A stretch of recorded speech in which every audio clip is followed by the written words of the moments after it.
Hi everyone, Kendall here, and welcome to week 6 of our Brackman quilt along hosted by... Oh, me, yeah. Almost forgot.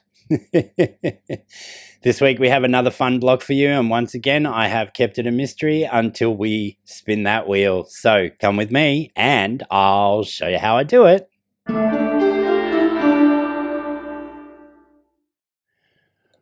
Welcome to week number 6. Let's have a look and see what the wheel has in store for thee.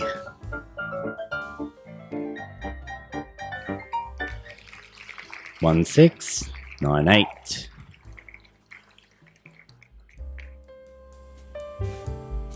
Brackman ID 1698 gives us the Dublin Steps, which is by Grandma Dexter. This pattern appeared in a series of booklets which were published in the early 1930s from the Virginia Snow Studios, which was a part of the Dexter Yarn and Thread Company. This is the first block in our series that introduces some other print fabrics into the mix, and I've decided to just keep all 6 of my alternate fabrics the same, and on the cutting mat they're labelled as G. But in the actual cutting instructions there, you'll see that they are actually our D squares. I put together the cutting things after I've already made the videos, and as such, I obviously didn't pay attention to how I'd labeled things. Anyway, we need to make 2 different sized half square triangles for this block, and we make half square triangles all the time. They are a foundation of quilting and blocks. So to make the half square triangles, we'll take all of our background squares. In my instance, that's our A and B in the 2 different sizes. We'll draw a line from corner to corner, one direction only, on the back or the wrong side of these background squares. We'll match that up with right sides together on the squares of the same size. Take those to our machine and stitch 1/4 inch on each side of our drawn line.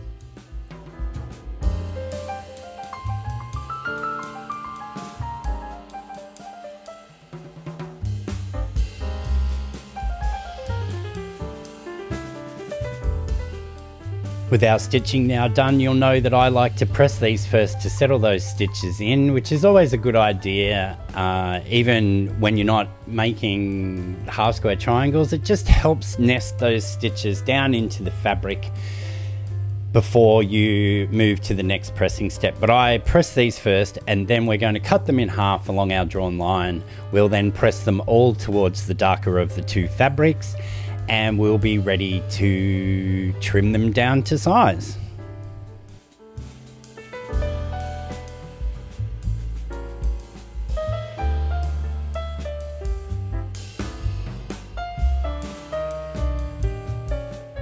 I normally trim my half square triangles down 2 at a time, and I've slowed this footage deliberately because I went a bit fast and I've got a few things to say. But today I'm going to use my makeshift block lock for these smaller squares, which need to be trimmed to 2.5 inches.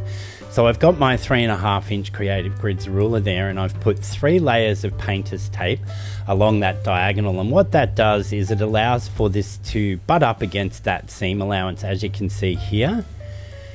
And we can then make sure that we have enough fabric outside our trim down measurement of 2.5 inches before trimming those first 2 sides.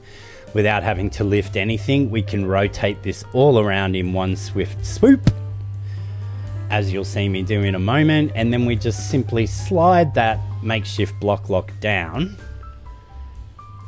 and we can trim those final 2 sides. Now, by putting the painter's tape on there, I do have a little bit of trouble sometimes finding the measurement on such a small piece, but it doesn't need to be as wide as I've got mine, and you could use glow line tape or washi tape or anything that you've got to hand to make that little makeshift block lock.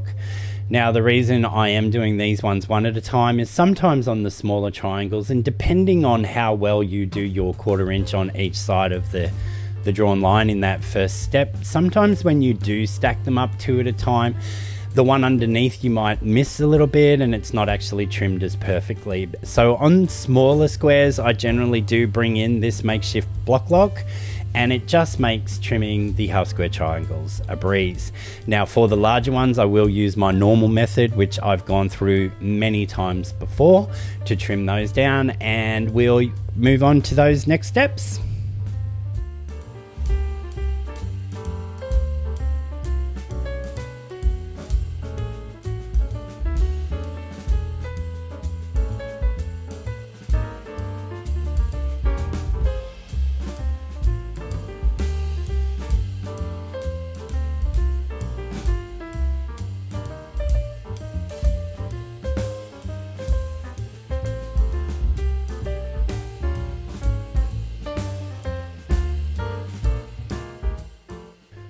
Okay, so now we need to make our 4 patch blocks that make the chain that go from the upper right to the lower left, and we need to grab all 6 of our D squares on the cutting instructions. I've put the G square on them in here, we explained that before, and we'll just sew all of these in pairs and then create those into 4 patches. Now I just press towards the darker of the 2 fabrics in the first instance, and then just pick a direction and press once you've done that horizontal seam.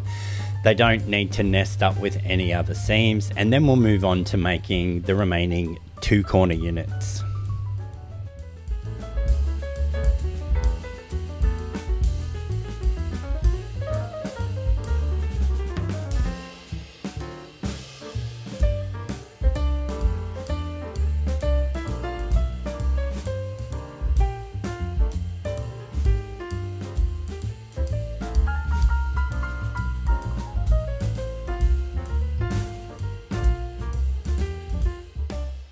To make the remaining 2 corner units, we need to bring in our leftovers, or the only fabrics we haven't used yet, except for the C squares just before. So 2 C squares, 2 F squares, and the 4 small half square triangles. And we need to just create these into 4 patch units, as you see me doing here. First, by doing our vertical seams, we'll press towards our solid squares rather than towards the half square triangle units, and then we'll do the vertical seam, the horizontal seam, sorry.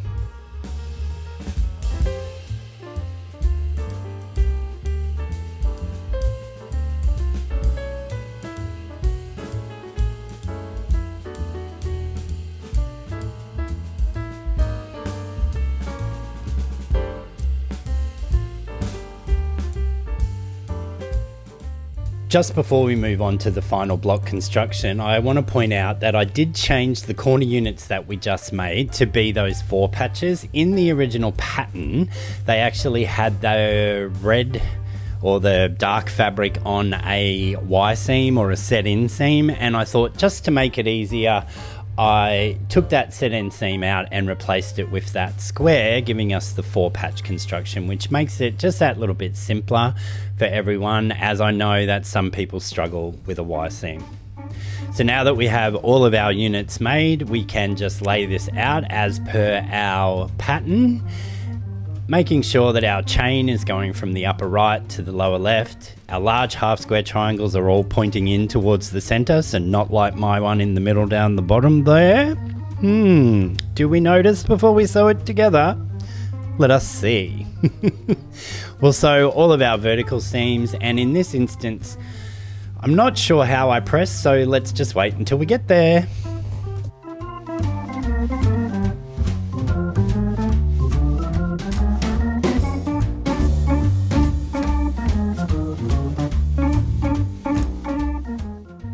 Okay, so clearly I did not notice that I had that bottom half square triangle the wrong way. I wonder when exactly that I do. So for our pressing, we'll press out towards the corner blocks on our top and bottom row, so away from that half square triangle. The center row will also press in towards that 4 patch there that you can see me, just giving that a finger press for now. And then let's wait and see. Do we notice? No, yes, maybe. Nope, still haven't noticed. So let's do the last vertical seams and then we'll move on.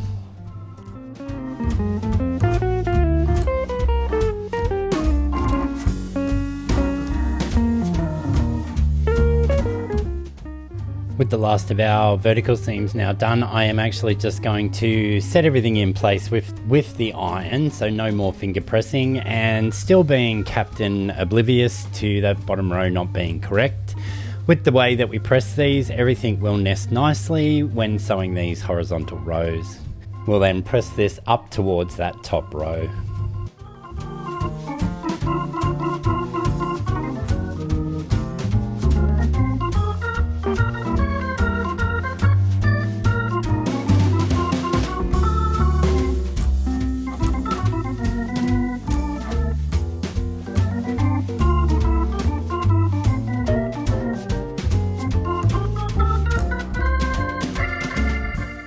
We now just need to do our last horizontal seam, and ding ding ding ding, we have finally noticed that that is not correct.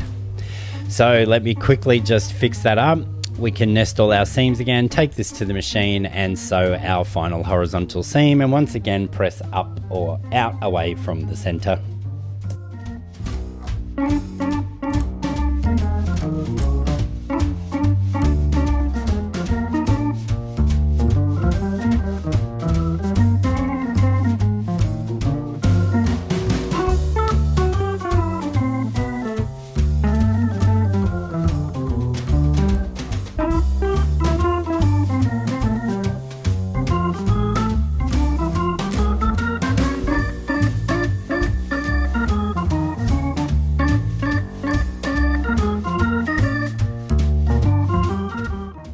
So there we have it, folks. Our Dublin steps block is now complete, and all in the correct orientation. Sometimes I can be so oblivious to what's happening, but we got there in the end.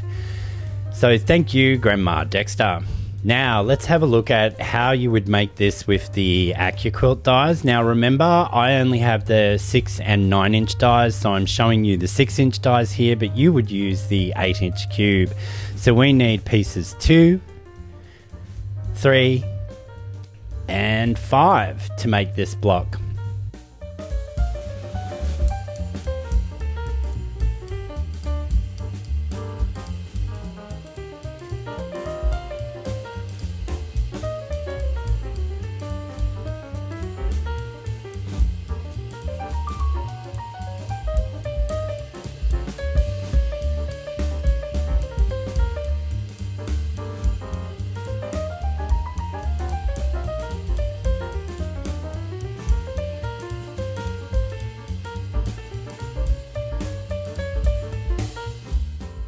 A few moments later.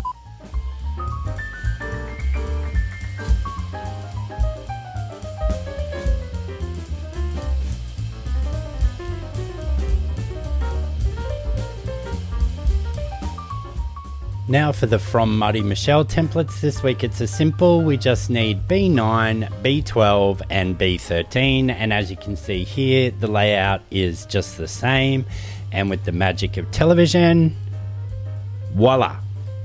All 3 of my blocks for this week are done. It seems I am still making 3.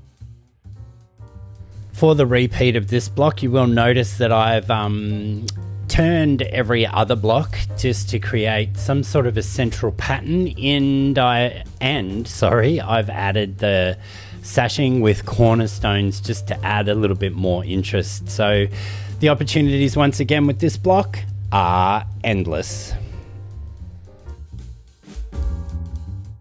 Thanks for joining me for another fun week, folks. If you haven't done so already, I'd love for you to like the video, share it with a friend, subscribe if you haven't already done so, tickle that little bell icon to be notified of all my future releases, and you won't miss any of the fun. I'd also love for you to leave me a comment in the box below, even if it's just to tell me how your day's going. It'll also tell me you got to the end of the video. Ulterior motives. I'll see you all again real soon. Bye for now.